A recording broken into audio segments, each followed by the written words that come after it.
परमेश्वर की उपस्थिति का आनंद उठाएं। Oh, it's such a joy to be in the presence of God. परमेश्वर की उपस्थिति में होना आनंद की बात है He is always filling us with joy and gladness. और हमें अपनी आनंद और उमंग से हमें वो सराबोर कर देता है। That is why He has called us into His presence. इसलिए हम उसकी उपस्थिति में हम बुलाते हैं। Because He is worthy of honor, He is worthy of blessing, He is worthy of praise. वो धन्य और स्तुति और आराधना के योग्य परमेश्वर है। If some of you being healed today, raise your hands. If God has healed you today, यदि आप में से जिसने चंगाई पाई है, आपके हाथों को उठाएं प्रभु की स्तुति के लिए। I believe God has healed you today. ओ परमेश्वर विश्वास करता हूँ प्रभु ने आज आपको I believe God has healed you today. परमेश्वर ने आपको चंगा किया, विश्वास करता हूँ। Because His presence heals you. क्योंकि उसकी उपस्थिति आपको चंगा। You don't have to do anything. आपको कुछ करने की जरूरत When नहीं। you are in the presence of God, God's presence heals you. और जब आप परमेश्वर की उपस्थिति में होते हैं, तो उसकी उपस्थिति आपको चंगाई देती है। God doesn't want you to be in poverty. He doesn't want you to be in sickness. He doesn't want you to be in spiritual darkness. परमेश्वर कभी आपको गरीबी में या बीमारियों में या तंगी में रहने देना नहीं चाहता। That is not the purpose of God. ये परमेश्वर का उद्देश्य नहीं है। He's called you to bless you. वो उसने आपको आशीषित होने के लिए बुलाया है। बोलिए, मेरे को आशीष देने के लिए बुलाया है। बोलिए, आशीषित होने के लिए बुलाया है। आशीष देने के लिए बुलाया। मुझे आशीष देने के लिए बुलाया। किसके लिए बुलाया? Amen. Yes. Let us turn to the word of God. आइए खुदा के कलाम की तरफ रुख करें।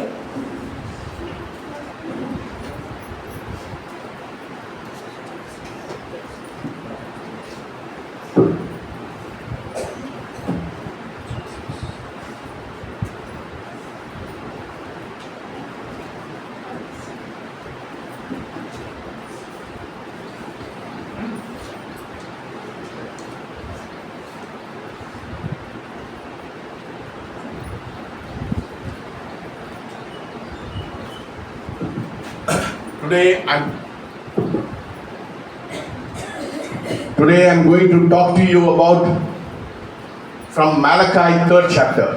और आज मलाकी की पुस्तक उसके तीसरे अध्याय से मैं आपसे चर्चा करना चाहता हूँ। The title of my message is Heart Test. Heart. और जो संदेश का जो टाइटल है वो ये है हृदय का जांच, हृदय की जांच होना। This morning God wants to test your heart. और आज की सुबह परमेश्वर आपके हृदय को जांचना चाहता है। Yes. It's very important your heart is right before God. ये महत्वपूर्ण बात है कि क्या हमारा हृदय परमेश्वर के सम्मुख सही है या नहीं। When you give to God, जब आप परमेश्वर को देते, give does a work in our heart. और वो देने की जो बात है वो हमारे हृदय में कार्य होना चाहिए। If you get this area of your life under the power of the Holy Spirit, और पवित्र आत्मा के सामर्थ के क्षेत्र में जब आपका जीवन होता है, it changes your heart. ये आपके हृदय को परिवर्तित करता है। When does it change your heart? आपका हृदय कब बदलता है? When you give your heart to God. जब अपना हृदय परमेश्वर को आप बोलिए, देते हैं। जब मैं परमेश्वर को मेरे दिल को दे देते हैं, फिर परमेश्वर काम कर सकता। जब मैं अपना दिल परमेश्वर को देता हूँ, तब परमेश्वर काम करते हैं। Repeat it. आप मेरे पीछे बोलिए, जब मैं अपना दिल परमेश्वर को देता हूँ, तब परमेश्वर मेरे जीवन में काम करते हैं। When you give your heart, जब अपना दिल आप खुदा को देते हैं, it will affect every area of your life. ये आपके जीवन के सभी भागों को प्रभावित करता है। Your heart changes your marriage, और आपका जो हृदय है वो आपके मैरिज को बदलता है। and your every issues in your life, आपके जीवन के जितने भी कारण होते हैं, your poverty, आपकी गरीबी का मामला, your sickness, आप बीमारी का मामला, everything changes when you give your heart to the Lord सब Jesus कुछ Christ. बदल जाता है जब आप परमेश्वर को अपना दिल देते हैं। When you make God the owner of your life, जब अपने जीवन का स्वामी परमेश्वर को आप बना लेते हैं, and when we come to the understanding, और जब आप उस समझ के अंदर आते हैं, when we come to the understanding that He owns everything in our life, और जब आप इस समझ के अंदर आते हैं कि वो हमारा सब कुछ है, and we live according to this principle, और उसके सिद्धांतों के अनुसार, नियम के अनुसार जीवन को जीते हैं, when that happens, When that happens, और जब होता है it changes every area of your life. और तब आपका जीवन के हर एक भाग में एक परिवर्तन, एक प्रभाव आता है। God wants your heart to change. और परमेश्वर चाहता है कि आपका दिल, आपका हृदय जो है वो परिवर्तित हो। Let us turn to Malachi chapter 3 verses 6. Malachi chapter 3 verses 6. और मलाकी की पुस्तक 3 अध्याय और 6वें पद को मैं पढ़ूंगा। क्योंकि मैं यहोवा बदलता नहीं, इसी कारण हे याकूब की संतान, तुम नष्ट नहीं हुए। अपने पुरखाओं के दिनों से तुम लोग मेरी विधियों से हटते आए हो और उनका पालन नहीं करते। तुम मेरी ओर फिरो, तब मैं भी तुम्हारी ओर फिरूंगा। सेनाओं के यहोवा का यही वचन है। परंतु तुम पूछते हो हम किस बात में फिरे। Yes, this is the word of God. ये है परमेश्वर का वचन। फिर से पढ़िए 3:6 को। और क्योंकि मैं यहोवा बदलता नहीं, He changes not. और वो बदलता नहीं, इसी कारण हे याकूब की संतान, तुम नष्ट नहीं हुए। Yes, God doesn't change. परमेश्वर कभी बदलता नहीं। Malachi talks about 3 things. और मलाकी 3 बातों पे चर्चा करते हैं। Returning 3 things, 3 areas in the presence of God. परमेश्वर की उपस्थिति से 3 बातें जो होती हैं हमारे जीवन में, उसके बारे में मलाकी आज चर्चा करता है। First, our finance. पहली हमारे आर्थिक क्षेत्र के लिए, Then our family. उसके बाद हमारे परिवार के लिए, Then our worship. तब उसके बाद हमारी आराधना के लिए। God says, return these 3 things to me. और ये 3 चीजों को मुझको लौटाओ।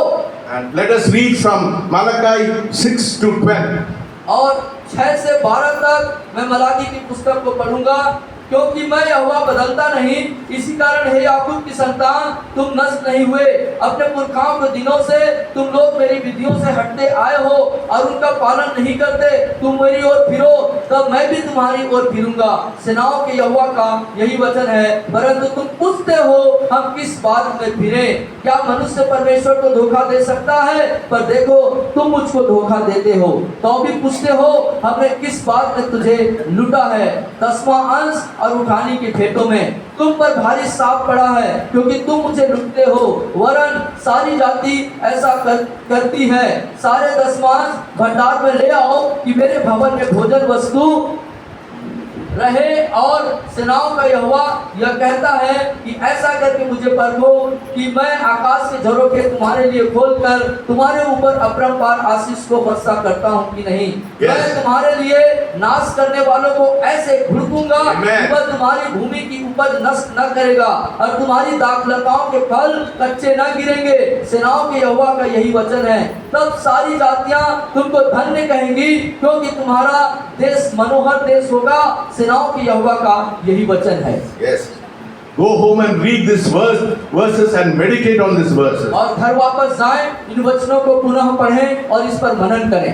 What happens when you give your finances, your family and your worship to God? और जब परमेश्वर को अपना आर्थिक चीज, अपना धन, अपना परिवार या अपनी आराधना जब आप परमेश्वर को देते हैं तो क्या होता है? One translation says that God will open the floodgates of heaven. और एक ट्रांसलेशन ऐसा कहता है कि परमेश्वर आपके लिए वो बड़े जो स्वर्ग का जो बड़ा द्वार है उसको खोल देगा। Flood. वो जो बाढ़ जैसा जो पानी आता है उसको बहा देगा। Yes, and every area of your life will be filled with His blessings. और उसके आशीषों से आपके जीवन के हर एक भाग जो है परिपूर्ण हो जाएंगे, भरपूर हो जाएंगे। Not only that, सिर्फ उतना ही नहीं, He'll rebuke the devourer for your sake. और तुम्हारे लिए हर एक हानि की चीजों को वो भुड़केगा। शैतान को करेगा। शैतान को भुड़क देगा। Yes, when you give everything to God. और जब सब कुछ परमेश्वर को आप देते हैं, कब होता है? When you give everything to God, God will rebuke the devourer. Satan cannot come into your life. और जब आप सब कुछ परमेश्वर को देते हैं, परमेश्वर आपके लिए शैतान को भुड़क देगा। Satan is the one who brings poverty, sickness and ill health in your life. और शैतान ही है जो आपके जीवन में बीमारियों को, अस्वस्थता को और गरीबी को लेके आता है। No, the problem is not with God. और परमेश्वर के साथ समस्या नहीं है, The problem is with us. और परमेश्वर समस्या हमारे साथ है। बोलिए, बोलिए, प्रॉब्लम किसके साथ है? समस्या किसके साथ है? हमारे साथ है। The problem is not with God. परमेश्वर के साथ कोई समस्या नहीं है, The problem is with us. और समस्या हमारे साथ है।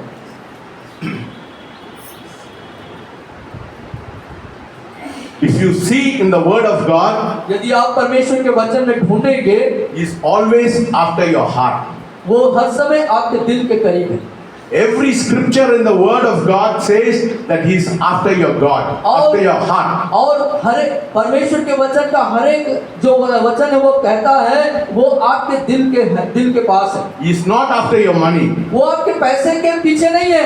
Everything belongs to God. सब कुछ परमेश्वर का है। The 1,000 hills and the cattle belongs to God. और जितने भी भेड़ और बकरियां और जितने जीव जंतु सब परमेश्वर का है। So God doesn't need your money.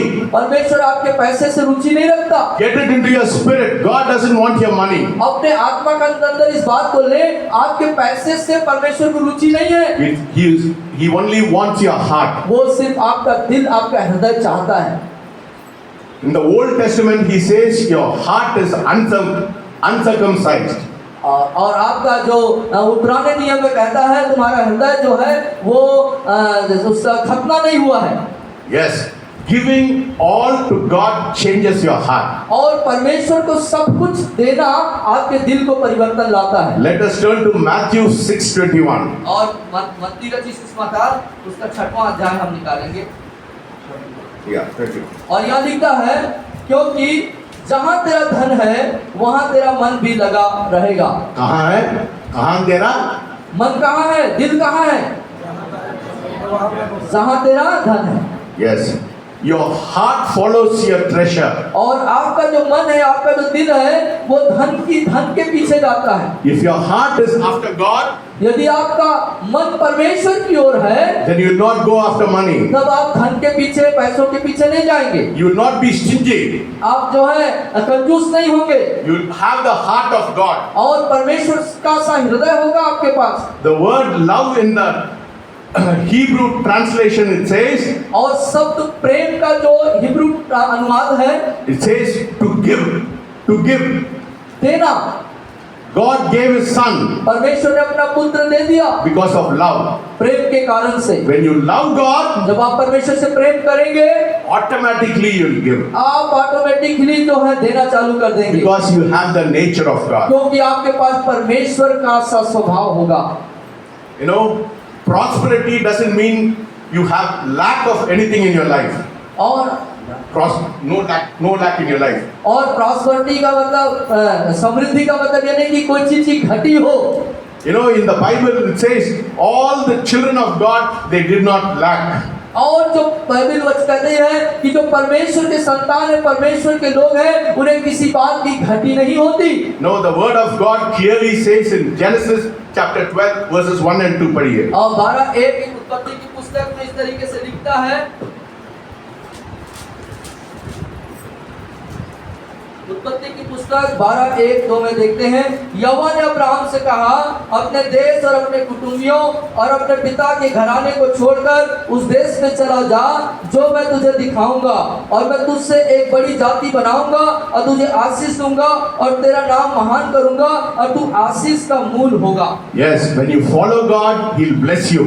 और जब आप परमेश्वर के पीछे आएंगे, पीछे चलेंगे, वो आपको आशीष देगा। That is what the word of God says. ये परमेश्वर का वचन कहता है। Prosperity does not mean you have $1 million in the bank. और समृद्धि का मतलब नहीं, ऐसा नहीं है कि आप बैंक में करोड़ों रुपए, लाखों रुपए आपके पास हो। Prosperity means you will not lack anything in your life. Prosperity, समृद्धि का मतलब आपके जीवन में किसी बात की कोई भी घटी नहीं। God will meet every need in your life when you start giving to God. आप परमेश्वर को देना जब शुरू करेंगे तो परमेश्वर आपके जीवन की हर एक और प्रत्येक जरूरत को पूरा करेगा। If you do not lack anything, यदि आप किसी बात की घटी नहीं है, it means you are in prosperity इसका मतलब है आप समृद्धि और उन्नति में हैं and you are in blessing. और आप आशीष के दायरे में हैं। all through the word of God, परमेश्वर के वचनों के दरमियान पूरे it says how we can be blessed, कैसे हम आशीषित हो सकेंगे, how we can get to a place of blessing in our life. कैसे हम आशीष के स्थान पर जा सकेंगे। You will be a blessing आप आशीषित होंगे and you will be a blessing to others. और आप दूसरों के लिए आशीष के कारण बनेंगे। No, prosperity comes समृद्धि आता है to the believers विश्वासियों के जीवन में who keeps the word of God जो परमेश्वर के वचन को अपने जीवन में बनाए रखते हैं and keep his covenant. और उसके आगे नियमों में बने रहते हैं। Two things, if you keep your covenant and if you keep the word of God, God will bless you. दो बातें, परमेश्वर के वचन को और उसके वाचा को अपने जीवन में बनाए रखना। In Psalms, the word of God says, in Psalms, भजनकार कहते हैं God will not break his covenant परमेश्वर अपने वाचा को कभी नहीं तोड़ता nor alter the words which come out of his lips. और उसके होठों से निकले हुए जो शब्द हैं वो वापस लौट के नहीं आते। Repeat it. No. You just say. God will not break his covenant. परमेश्वर अपने प्रतिज्ञाओं को नहीं तोड़ता। मेरे पीछे बोलिए। परमेश्वर अपने प्रतिज्ञाओं को नहीं तोड़ता। Nor alter the words which comes from his lips. और उसके होठों से निकले हुए शब्द और उसके होठों से निकले हुए शब्द वो वापस नहीं लौटते। वापस नहीं लौटते। That is the word of God. यह है परमेश्वर का He will वचन। not break his covenant. वो अपने प्रतिज्ञाओं को कभी नहीं तोड़ता। Who breaks the covenant? कौन तोड़ता है प्रतिज्ञाओं को? You and I break the covenant. आप और मैं जो है वादा प्रतिज्ञा वाचा को तोड़ देते हैं। Yes. Prosperity means no lack in our life. बहुत समृद्धि का मतलब है किसी बात की घटी नहीं होना। If you look into the Acts of Apostles, यदि आप प्रेरितों के काम नामक पुस्तक में देखते हैं verses chapter 4, verses 34, और चौथा अध्याय उसके 34 पद में जब देखेंगे 34, yeah.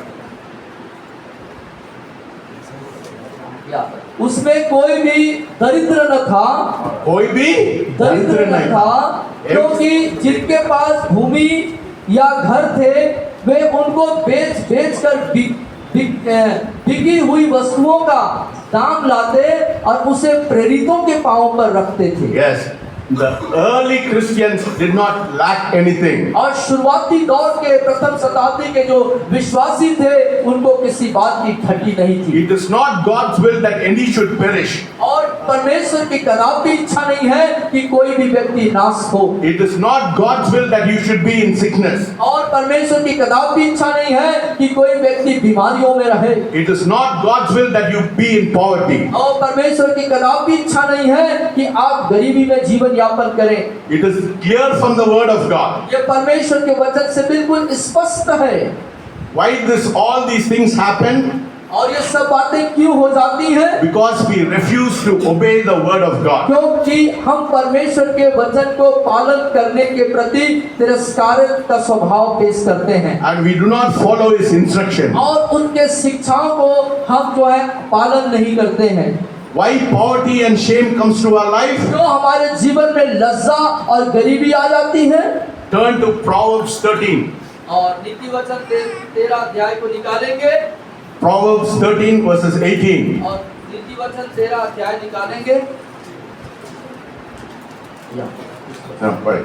18. और 18वें पद को हम देखेंगे। यहाँ ऐसा लिखता है, लालसा का पूरा होना तो प्राण को मीठा लगता है, परंतु बुराई से हटना मूर्खों के प्राण को बुरा लगता है। Yes, you know, if you want to erase and shame from your life, यदि आप अपने जीवन से सब प्रकार की लज्जा और तकलीफ से जुदा होना चाहते हैं then you have to obey the word of तो God. आपको चाहिए कि आप परमेश्वर के वचन को पालन करें। If you do not obey the word of God, यदि आप परमेश्वर की आज्ञाओं का पालन नहीं करते हैं then you cannot be blessed. तब आप कदापि आशीषित नहीं हो सकते। If you obey him, यदि आप उसकी आज्ञा का पालन करेंगे। let us turn to Job 36:11. आइए हम अय्यूब की पुस्तक को निकालें।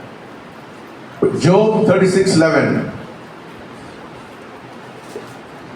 अय्यूब की पुस्तक उसका 36 अध्याय 36:11. 11वें पद को देखेंगे। 36:11 में लिखता है अय्यूब की पुस्तक में, यदि वे सुनकर उसकी सेवा करें तो वे अपने दिन कल्याण से और अपने वर्ष सुख से पूरे करते हैं। Yes.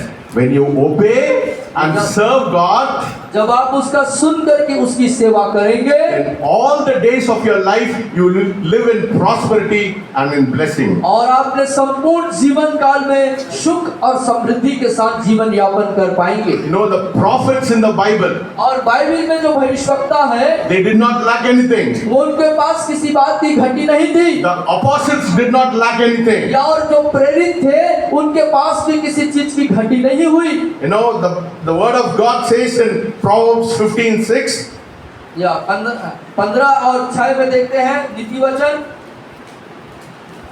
Proverbs 15:6.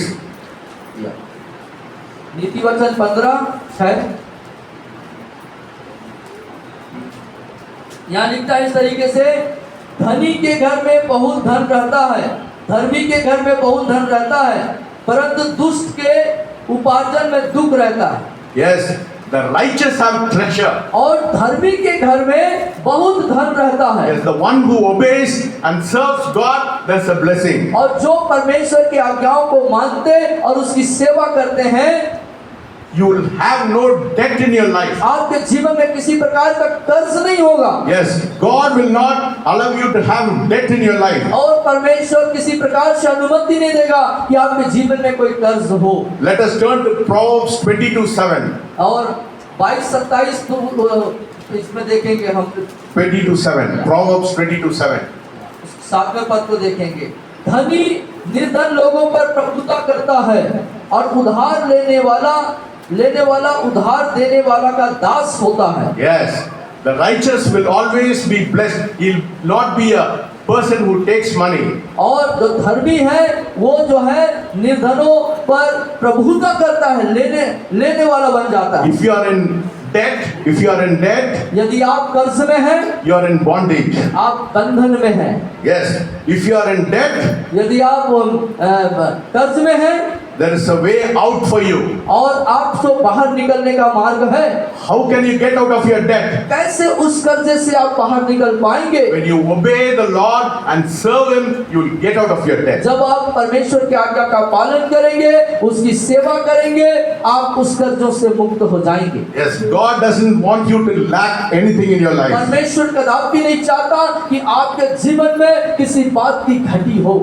Yes, you should not have any lack in your life. आपके पास किसी बात की घटी नहीं होना चाहिए। You should not say, I don't have rice, I don't have milk for my child. You should not say that. आपको ऐसा नहीं कहना चाहिए कि मेरे पास दूध नहीं है, चावल नहीं है, या मेरे घर में मेरे बच्चों के लिए राशन नहीं है। It means you are in bondage. इसका मतलब है आप बंधन में हैं। Yes, you are not obeying God, you are not serving God. आप परमेश्वर के सुन नहीं रहे हैं और उसकी सेवा भी नहीं कर रहे हैं। Let us turn to Proverbs 8:17 and 18. और आइए 8वां अध्याय नीति वचन को देखेंगे,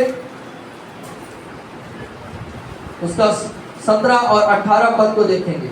8 अध्याय और उसके 17 और 18 पद में देखते हैं, जो मुझसे प्रेम रखते हैं उनसे मैं भी प्रेम रखता हूँ, और जो मुझको यत्न से तड़के उठकर खोजते हैं वे मुझे पाते हैं। धन और प्रतिष्ठा मेरे पास है, वरन ठहरने वाला धन और धर्म भी। Yes, when you give, God is going to bless you. और जब आप प्रभु को देंगे, परमेश्वर को देंगे, परमेश्वर आपको आशीषित करेंगे। What is the secret of prosperity in your life? आपके जीवन के समृद्धि का राज क्या है? When you give to God, जब आप परमेश्वर को देंगे, then you will be in prosperity तब आप समृद्धि में रहेंगे and have long life. और आपके पास से लंबी आयु होगा, दीर्घायु जीवन होगा। It is so amazing what the Word of God says. और ये बहुत ही अद्भुत बात है, आश्चर्य की बात है। खुदा का कलाम इस तरीके से बताता है। You know, the Word of God says in Psalm 35:27 that God rejoices in your prosperity. और आपके समृद्धि से परमेश्वर को आनंद मिलता है। Psalm 35, भजन उसका 35 निकालेंगे, भजन 27. 27 35-27 जो मेरे धर्म से प्रसन्न रहते हैं वे जय जयकार और आनंद करें और निरंतर कहते रहें यहोवा की बड़ाई हो। जो अपने दास के कुशल से प्रसन्न होता है। Yes. The Lord God Almighty rejoices in your prosperity. आप जो सर्वशक्तिमान परमेश्वर है आपकी कुशलता से वो प्रसन्न होते हैं। When the world is in trouble, और जब संसार व्याकुलता और परेशानियों से है, you will not be in trouble. आप समस्या में नहीं रहेंगे। You know what King David said in his Psalms? और क्या कहता भजन दाऊद राजा अपने भजन में, I was small मैं छोटा था and I was big, और जब मैं बड़ा था, but I have never seen the righteous begging for food. और मैंने कभी धर्मी को किसी बात की घटी होते हुए नहीं देखा। If you are righteous before God, यदि आप परमेश्वर के सम्मुख धर्मी हैं, you will not beg for food. आप खाने के लिए भोजन के लिए कभी भीख नहीं You know, मांगेंगे। God has called you for a purpose to bless you. परमेश्वर ने आपको बुलाया है एक उद्देश्य है कि आपको आशीषित कर दे, But there is a condition. लेकिन वहाँ पर कुछ शर्तें हैं। You have to obey and serve God. आपको उसके आज्ञा का पालन करना होगा और उसकी सेवा करना होगा। You know, you can come into some kind of problems in your life. हो सकता है आपके जीवन में कई प्रकार की समस्याओं के दौर से गुजरे आप। You know, in Genesis 26:3 we see, और 26 अध्याय उत्पत्ति के पुस्तक उसके 3 पद में देखते हैं, it talks about Isaac. और इसहाक के बारे में बताता है। There was a time of famine, और वहाँ पर अकाल का समय था, and Isaac wanted to go to Egypt और जो इसहाक है वो मिस्र को जाना चाहता था because of the famine. और उस अकाल के कारण से। But God told him to stay in the place where he was. लेकिन परमेश्वर ने उससे कहा तुम जिस स्थान पे हो वहीं पर रहो, And asked him to sow the seed in that place. और उसने कहा परमेश्वर ने उससे कहा कि तुम जिस स्थान पे है वहां पर तुम बीज बो, खेती करो।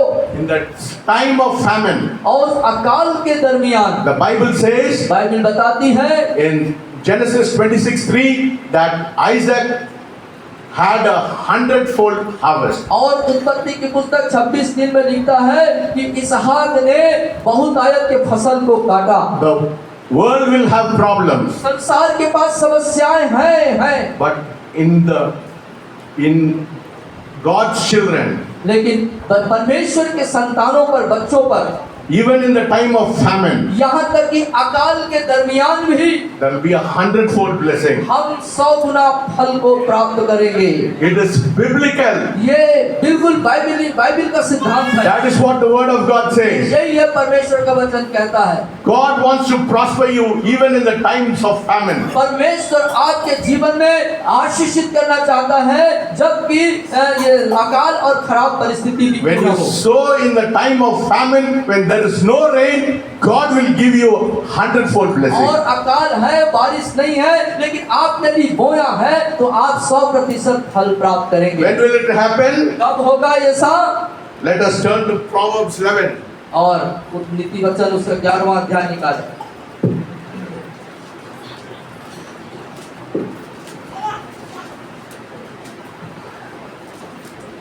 Verses 24, 25 and 26. पढ़िए।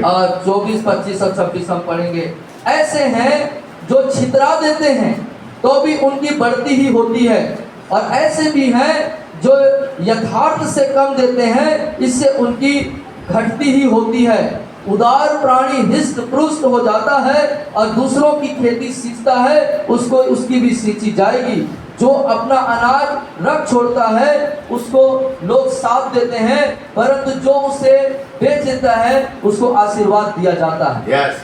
If you hold your fist, यदि आप अपने मुट्ठी को ऐसे बंद कर लेते हैं then you will be in poverty. आप गरीबी में रहेंगे, But if you scatter your wealth, लेकिन यदि आप अपने धन को छितराते हैं then you will be in prosperity. तब आप समृद्धि में होंगे। There will be increase in your life. इसका मतलब है आप अपने जीवन में बढ़ोतरी में रहेंगे। Don't tell I'm only earning 100 rupees. और ये मत बोलिए कि मैं सिर्फ 100 रुपए ही लाया हूँ या दे रहा हूँ। But you can give 10 rupees to God. आप 10 रुपया दीजिए परमेश्वर को। God is not looking at how much money you're giving. परमेश्वर ये नहीं देख रहा है कि आप कितना दे रहे हैं, कितना But रुपया। God is looking at your heart. परमेश्वर आपके दिल को देख रहा है। Do you have a willing heart to give Him? क्या आप परमेश्वर को देने वाले हृदय के साथ आप दे रहे हैं? God wants to see that in your life. परमेश्वर ये बात आपके जीवन में देखना चाहता है। You know how you should pray? कैसे कैसे आपको प्रार्थना करना चाहिए?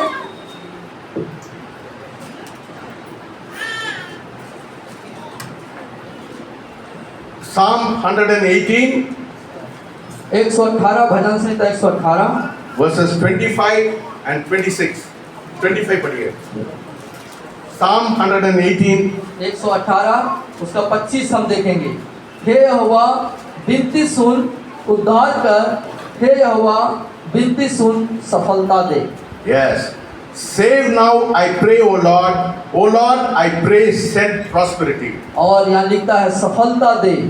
Yes, God gives prosperity to His children परमेश्वर अपने बच्चों को समृद्धि और उन्नति देता है when you pray to Him. जब आप उससे प्रार्थना करते हैं। No, God doesn't want us to come empty-handed. परमेश्वर कदापि नहीं चाहता कि हम खाली हाथ परमेश्वर के पास आए। No, because the Old Testament says God told the people of Israel not to come to Him और empty-handed. पुराने नियम में परमेश्वर ने अपने बच्चों को, इसराइलियों को कहा था कि मेरे पास जब आओ तो छूछे हाथ, खाली हाथ नहीं आना। If you are coming empty-handed, God cannot bless you. यदि आप खाली हाथ परमेश्वर के पास आ रहे हैं, परमेश्वर आपको आशीष नहीं How देगा। much is 0 into 0? और 0 गुणित 0 में कितना बचेगा? 0. 0। If you give, God will multiply. यदि आप देंगे तो परमेश्वर उसे गुणात्मक रीति से He's बढ़ाएगा। not a God of addition. और वो परमेश्वर जोड़ने वाला परमेश्वर नहीं है, He's a God of multiplication. बल्कि वो गुणा करने वाला परमेश्वर। बोलिए बोलिए परमेश्वर बोलिए, मेरे पीछे बोलिए, परमेश्वर धनात्मक परमेश्वर नहीं है, लेकिन वो गुणात्मक परमेश्वर है। when you give. कब? जब आप देंगे। You know, a farmer doesn't go to his field without the seed. और जब किसान जो है बिना बीज के खेत में नहीं जाता, Because he cannot get a harvest. क्योंकि बिना बीज के वो खेती कटनी नहीं काट सकता। He goes with the best seed to the field. वो सबसे उत्तम बीज को लेके खेत में जाता है, Because he wants to get a great harvest. क्योंकि वो बड़े फसल, बड़ी कटनी को काटना You चाहता want है। a big harvest in your life? क्या आप अपने जीवन में बड़ी कटनी को चाहते हैं? How many of you want to have big harvest in your life? कितने लोग अपने जीवन में बड़ी कटनी काटना चाहते हैं? हाथ उठाइए. हाथ उठाइए। Then give the best to God. तो परमेश्वर को सबसे अच्छा, सबसे उत्तम प्रभु को आप दीजिए, You will get 100-fold blessing. तब आप जो है 100 गुना फल प्राप्त करेंगे। How much blessing you will get? कितना पाएंगे आप? बोलिए कितना पाएंगे? 100 गुना. 100 गुना। बोलिए 100-fold. और 100 गुना। जोर से बोलिए. जोर से बोलिए। 100-fold blessing. 100 गुना आशीष पाएंगे When you give the best seed to जब God. अपना उत्तम बीज आप परमेश्वर को May देंगे। the Lord bless the word which I spoke to you. जो वचन आज बोया गया प्रभु से आशीषित कर। I did not speak from my flesh. मैं अपने शरीर से इस बात को नहीं कहा, As the Lord led me in the spirit, I have given the word. प्रभु ने मुझे आत्मा में उस बात को बताया और मैंने आप तक पहुंचा दिया। And I believe the word has fallen in good ground. और मैं विश्वास करता हूं कि ये वचन एक अच्छी भूमि पर पड़ा है। Let us close our eyes. आइए अपने आंखों को बंद करें। Lord, we thank you and we praise you for this day. पिता, इस दिन के लिए हम आपका धन्यवाद, आपका शुक्रगुजारी करते हैं। Thank you for your presence this morning. इस आज की उपस्थिति के लिए धन्यवाद करते हैं प्रभु। We want to glorify you, we want to magnify you. हम आपको नाम को महिमा और आपके नाम को ऊंचा उठाते हैं You Prabhu. have spoken in the hearts of people, Lord. आपने लोगों के हृदय में बातचीत किया है प्रभु। You are not after our money, आप पैसे के पीछे नहीं जाते प्रभु, you are after our heart. आप हमारे हृदय के पीछे आते हैं। Let us understand this truth this morning होने दे पिता कि इस सत्य को हम अपने जीवन में समझ सकें, and let blessing invade into our heart. और होने दे पिता वो बड़ी आशीष हमारे जीवन पर आने पाए। Thank you for speaking to us. हमसे बातचीत करने के लिए आपके हम शुक्रगुजारी करते हैं, Thank you for speaking to me, Lord. और आपने सर से बात किया उसके लिए मैं धन्यवाद करता हूँ। Thank you for your goodness and for your mercy. आपकी करुणा और दया के लिए आपका धन्यवाद करता हूँ। Bless your people. अपने बच्चों को आशीष कर, Prosper them. उन्हें समृद्धशाली बना, Heal them. उन्हें चंगा कर दीजिए। and give them a spiritual blessing in their life, और उनके जीवन में आत्मिक आशीषों से भरपूर कर दीजिए, so that your name will be glorified and magnified. जिससे आपका नाम उनके जीवन में महिमा पाए और ऊंचा हो सके, And people will say that you are a blessed person. जिससे कि कह सके प्रभु कि वो आशीषित लोग हैं। Amen. Amen. God bless you. प्रभु आप सबको आशीष दे।